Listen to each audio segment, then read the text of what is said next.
In de afgelopen dagen heb ik veel van dit prachtige land gezien. Ik heb gesproken met de minister-president, de ministerraad en de staten.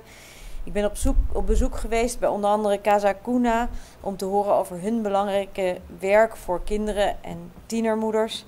Ik heb contact gehad met mevrouw Valentina over de problemen bij het Parkietenbos. Ik heb de schitterende kunst gezien in San Nicolas en bij de ateliers. En ik heb gesproken over de bescherming van de natuur. En natuurlijk ook met ondernemers over de staat van de economie en hoe die sterker kan worden. En ook heb ik gesprekken gevoerd samen met de minister-president met de vakbonden. Ik was hiervan vooral om te luisteren en te horen wat de dromen zijn, wat de behoeftes zijn en wat de zorgen zijn van Arubanen.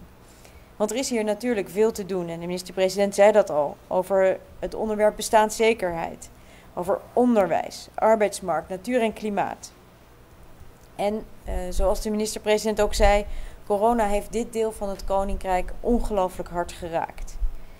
En dan is het natuurlijk belangrijk om er te zijn, om klaar te staan, om te helpen. En dat doen we ook en dat zullen we ook blijven doen als dat nodig is.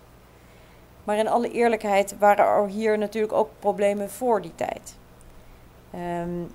We hebben te maken gehad met een oplopende schuldenlast en de lage efficiëntie van de overheid.